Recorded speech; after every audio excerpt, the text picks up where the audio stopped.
Buriya buri muntu wese ararota agira inzozi, usibye ko ushobora kubyuka rimwe na rimwe utabyibuka. Biterwa n'iki rero? Abantu bamwe na bamwe scientifique yagiye bigaragaza, yagaragaje ko nta muntu utarota, ahubwo itandukaniro riri hagati y'uko umuntu nyine aryama akabyuka yabyibagiwe cyangwa se akibyibuka. Rero impamvu abantu bajya barota buri gihe ugasanga buri munsi aracyarota, ntago asiba kurota.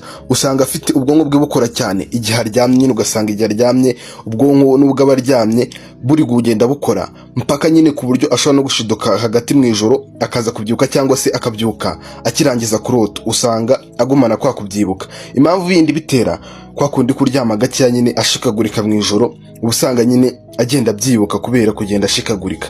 Ikindi usanga kugira stress cyane, usanga urota cyane ukagira n'inzozi mbi. Nanone ikindi, iyo umuntu yabaye trauma cyangwa se umuntu akunda gutekereza cyane, bikurura amarangamutima ababaza cyangwa se bikamera nk'aho ari imbarutso ituma umuntu arota inzozi zimwe na zimwe ugasanga inyinshi ahubwo zitangiye kuba mbi. Ikindi ni ukuryama nabi muri condition nk'iyo bita insomnia, niyo bita sleep apnea. Ibyo bituma bikora recall y'inzozi zawe ukajya uzibuka buri gihe, nyine uko ubyutse ukumva urakibuka za nzozi wanyuzemo. Rero impamvu abantu bamwe na bamwe usanga bafite inzozi mbi cyangwa barota nabi, cyambere nakubwiye ni ukugira stress, nyine ugasanga ubwonko bwe buri kugenda bugira ubwoba igihe asinziriye, nyine kubera za stress aba yiriwemo. Ikindi ni ukuryama nabi. Iyo uryamye nabi rero wenda usanga ugiye kuryama, mbere yo kuryama ugakoresha telefone cyane ku buriri cyangwa se ukarya ibiryo biremereye. Ibyo ngibyo nanone ni imbarutso yo kurota nabi cyangwa se inzozi mbi. Ikindi, hari imiti umuntu afata nyine bigatuma byongera uburyo bwe arotamo, kurota kwe bikiyongera cyane. Ikindi ni depression no gusanga umuntu afite umujinya udasanzwe. Ibi ngibi bituma bikuru bimeze nk'ari negative, bituma umuntu nyine arota ibintu bibi kandi biteye ubwoba. Ariko hakaba n'abandi bantu batarota.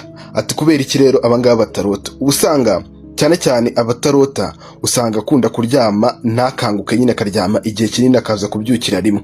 Ahangaha nyine usanga abyuka nyuma hashize igihe kinini, indoto ze zamaze kugira, inzozi ze zarangiye. Ugasanga rero ubwonko bwe ntibubashije kubikurura, birangiye bigiye. Cyangwa ugasanga uwo muntu ntago agira stress nyinshi cyane, nyine ni umuntu witurije, mu nzozi ze rero nta bintu bizamo bikanganye cyane, niyo mpamvu bitamuguma mu bwonko. Ikindi, umuntu uryama neza akaryamira igihe, nanone ntago akunze kurota ibintu bibi cyangwa se ibintu bimuhangayikishije, n'inzozi zijya zibagirwa cyane cyane. Ubwonko rero bwibagirwa inzozi ze vuba vuba, bukazisibamo nyine mu masegonda make cyane, kubera ko